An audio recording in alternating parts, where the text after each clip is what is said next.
آج دنیا میں لوگ تو اعتراض کرتے ہیں مساوات برابری ہونی چاہیے، ان اللہ یأمرکم ان تؤدوا الامانات الی اہلها واذا حکمتم بین الناس۔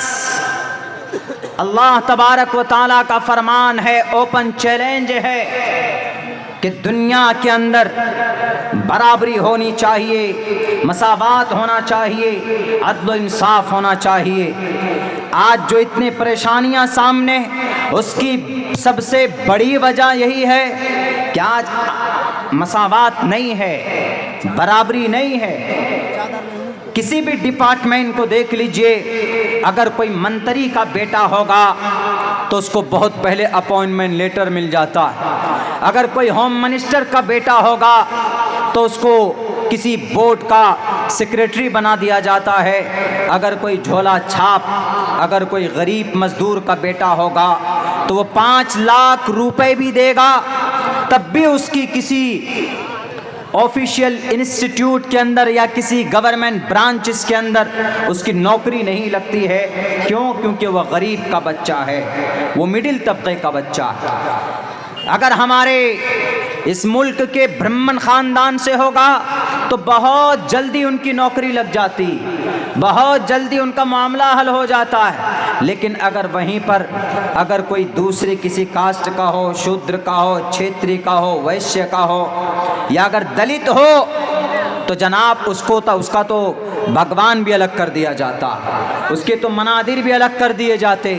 لیکن قربان جائیے میرے مسلمانوں، قرآن و شریعت پر ایمان رکھنے والوں، اللہ نے ایک ایسا قانون بنایا، آپ کو دیا ہے، جس میں امیر ہو، غریب ہو، جس میں مالدار ہو، منسٹر ہو، سی ایم ہو، پی ایم ہو، جس کے اندر کسی بھی اسٹیٹ کا رہنے والے ہو، کسی بھی علاقے کا رہنے والے ہو، ان کی نظر میں ایکول، دا سمپل ایکویشن، ایک دم سیدھا سادہ، ایک دم برابری ہے، بیلنس ہے، کوئی جھکاؤ نہیں، یا کسی کا مقام و مرتبہ ایسا نہیں ہے کہ یہ مکھیا جی کے بیٹے ہیں تو ان کو عزت دیں گے، ان کو کرسی پر بٹھائیں گے، اور وہیں پر عبداللہ سالم آ جائیں یا آپ کے گاؤں کا کوئی غریب آدمی آ جائے تو ان کو کہیں گے کہ نہیں جی تم نیچے بیٹھو۔ بالکل نہیں، یہ نہیں چلے گا۔ اس بھید بھاؤ کو، یہ بھید بھاؤ تھے، اس طرح کے عقائد اور کانسیپٹ لوگوں کے بیچ میں مانے جاتے تھے، لیکن جب اللہ تبارک و تعالیٰ نے اپنے قرآن کا نزول کیا، جب اللہ نے فیصلہ کیا اس دنیا کے انسانوں کی رہنمائی کے لیے اور انتم مہرشی کو، لاسٹ پروفٹ کو بھیجا، تو یہ بھید بھاؤ پہلے تھے۔ اللہ نے یاد دلایا کہ محمد جاؤ، لوگوں کو سمجھاؤ کہ تمہارا مقام اور مرتبہ پیسوں کی وجہ سے نہیں ہے، تمہاری فضیلت تمہارے عہدے کی وجہ سے نہیں ہے، اللہ کے نظر میں تمہارا مقام اور مرتبہ تمہارے تقوی کی بنیاد پر ہے۔ تم اللہ سے کتنا ڈرتے ہو، تم اللہ سے کتنا خوف کھاتے ہو، تمہیں اپنی شریعت سے کتنی محبت ہے، تمہیں اپنے قرآن سے کتنی محبت ہے۔ تو اس چیز کی وجہ سے اللہ تم کو محبوب سمجھتا ہے، تمہاری دولت سے یا تمہارے پاور سے یا تمہارے گرو گھنٹال کو دیکھ کر یا تمہارے ورکر کو دیکھ کر اللہ تم کو مقام و مرتبہ عطا نہیں فرماتا ہے، بلکہ تمہارے کرتوت کیسے ہیں، تمہارے عقائد کیسے ہیں، تمہارا اخلاق کیا ہے اور تمہارا کانسیپٹ کیا ہے، اور تمہارے لوگوں کے ساتھ سلوک بیہیو کیسا ہے، اس چیز کو سامنے دیکھا جاتا ہے۔ میرے بھائیو، لوگ تو آج بولتے ہیں، ہم تو صاف لفظوں میں کہتے ہیں، ارے ہمارے اسلام میں اللہ نے ایسے قوانین نافذ کیے کہ اللہ تبارک و تعالی الحمدللہ جو اللہ پر ایمان رکھے گا وہ مسلمان، اور کوئی بھید بھاؤ ہمارے اسلام میں نہیں، جائز نہیں۔ لا فضل لعربی علی العجمی، ایسا نہیں ہے کہ عرب کا ہوگا تو وہ شیخ ہوں گے، وہ جنت کے ٹکٹ لے کر آ گئے کیا کہ شیخ ہیں تو جنت میں ہی چلے جائیں گے؟ نہیں، اگر شیخ ہے دنیا میں زندگی میں نماز نہیں ہے، اگر شیخ ہیں وہ لیکن اپنی زندگی کے اندر عقائد کے اندر کوئی کمی بیشی ہے تو اللہ تبارک و تعالیٰ فرماتا ہے کہ اس کی کوئی فضیلت نہیں ہے اگر کوئی بھارت کا رہنے والا مسلمان اپنے قرآن و شریعت کو مضبوطی کے ساتھ پکڑا ہے تو وہ بھارت کا وہ کالا کلوٹا انسان زیادہ اہمیت کے حامل ہے بالمقابل اس شیخ کے جو گورا چٹا ہے، جو پیسہ والا دولت والا ہے۔ اس مقام ان بھید بھاؤ کو مٹا دیا، مساوات اور برابری۔ بتائیں مجھے دنیا کے اندر بڑی بڑی طاقتیں ہیں کہ کسی نے انصاف اور برابری کا ترازو کو اٹھایا ہو؟ کسی کے پاس نہیں سمادھان، لیکن اسلام کے پاس سمادھان ہے۔ اسلام یہ کہتا ہے صاف لفظوں میں سب کے سب equal, all person are equal, Allah کے نظر میں سب کے سب برابر۔ لیکن اگر ایمان مومن ہے، اگر اس کے کام اچھے ہیں اور اس کے اخلاق اچھے ہیں، عقائد اچھے ہیں، ان اکرمکم عند اللہ اتقاکم۔ ہمارے یہاں الحمدللہ کوئی غریب مسلمان ہے، کوئی مالدار مسلمان ہے، اذان ہوتی ہے تو مسجد میں جاتے ہیں، سب ایک صف میں کھڑے ہو جاتے ہیں، ایکوالٹی۔ ایسا نہیں کہ مکھیا جی آئے ہیں تو ان کو پنکھے کے نیچے کھڑا کریں گے، اب کوئی بیچارہ کمزور آیا ہے تو اس کو ادھر دھکیل دیں گے، ایسا ہوتا نہیں ہوتا۔ جہاں ہو مکھیا جی وہیں کھڑے رہو۔ ایم ایل اے صاحب آئیں گے تو جی کہاں کھڑے ہوں گے؟ مسجد کے نیچے، جی وہیں جہاں جگہ مل گئی وہیں کھڑے ہو جاؤ۔ ایسا کچھ نہیں، نماز میں سب برابر۔ اقیم الصلاۃ، نماز قائم کرو، نماز پڑھو۔ مکھیا کے لیے الگ آرڈر نہیں، سرپنچ کے لیے الگ آرڈر نہیں۔ میں اس لیے مثال دے رہا ہوں کہ باتیں آسانی سے سمجھ میں آئے، چونکہ پنچایت کا پرمکھ آدمی پنچایت کا پردھان منتری ہوتا ہے مکھیا۔ کسی بھی پنچایت کو ترقی کی طرف لے کر جانا یا اس پنچایت کی تقدیر کو ختم کرنا، اس کو کمزور کرنا اس کے ہاتھ میں ہوتا ہے۔ تو میں آپ کو سمجھانے کے لیے بول رہا ہوں، کتنے اچھے احکام۔ نماز، اقیم الصلاۃ، سب کے لیے برابر، کوئی بھی ہو۔ ایسا نہیں ہے کہ جناب کوئی اپنے گاؤں کا ادیوگ پتی آدمی، ٹھیکیدار آدمی ہے تو وہ 1 لاکھ روپے جا کر مفتی صاحب کو دے دے گا اور کہہ دے گا کہ حضرت مفتی صاحب میں 1 مہینے تک نماز نہیں پڑھوں گا۔ نہیں، اقیم الصلاۃ سب کے لیے برابر۔ آتوا الزکاۃ سب کے لیے برابر ہے، مطلب جو مالدار ہیں، جو اس نصاب کو پہنچتے ہیں، چونکہ دولت سب کے پاس نہیں ہوتی، جن جن کے پاس پیسہ ہے، جو کروڑ پتی لکھ پتی آدمی ہے ان کے پاس پیسہ ہے تو سب کے لیے ایک ہی 100 روپے میں 2.5 روپے نکالنا ہے۔ نصاب کو پہنچ گئے تو سب کو زکوٰۃ دینا پڑے گا۔ ایسا نہیں کہ سیمانچل کے مسلمان کمزور ہیں زکوٰۃ نہیں دیں گے، اور کیرلا کے مسلمان یا گجرات کے مسلمان مالدار ہیں زیادہ، وہ زکوٰۃ دیں گے۔ اگر نصاب کو سیمانچل کا مسلمان بھی پہنچ جاتا ہے اور اس کے پاس گجرات کا مسلمان بھی نصاب کو پہنچتا ہے تو سب کے لیے ایک ہی آرڈر ہے، آتوا الزکاۃ، زکوٰۃ ادا کرو۔ یہ ہے مساوات۔ اسلام پر اعتراض کرنے سے پہلے اس بھید بھاؤ کو دور کیا ہے۔ دیکھو دنیا والو، اگر تم نے اگر اندھ بھکتی کا چشمہ لگایا ہے تو اس چشمے کو اتار کر پھینکو اور دیکھو قرآن کریم کا فرمان، احادیث رسول کا پیغام دیکھو، equality before the Quran, all person all equal in the eyes of Allah Almighty سبحانہ و تعالی۔ اللہ کی نظر میں سب برابر ہیں، چاہے وہ جمن میاں ہو، ایمان اللہ پر ہے، چاہے وہ پروفیسر حسیب الرحمان ہو، ایمان اللہ پر ہے، تو دونوں کی قیمت، دونوں کی فضیلت اللہ تبارک و تعالیٰ کے نزدیک اس کے عمل سے پرکھا جائے گا۔ میرے ہندو بھائیوں، یہ آپ کے گرنتھوں کو چیلنج کرتا ہے ہمارا قرآن۔ آتوا الزکاۃ، اقیم الصلاۃ، سب کے لیے برابر آرڈر۔ آپ کے یہاں ایسا نہیں ہے، آپ کے یہاں تو بڑے بڑے اپنے گروؤں نے تو الٹے پلٹے سیدھے حساب کر رکھے۔ کیسے؟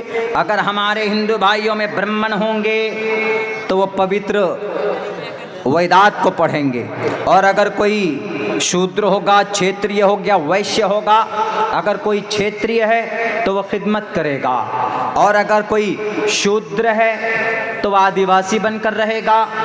وہ کبھی مندر میں نہیں جا سکتا، کبھی بھی نہیں جا سکتا۔ یہ بھید بھاؤ ہے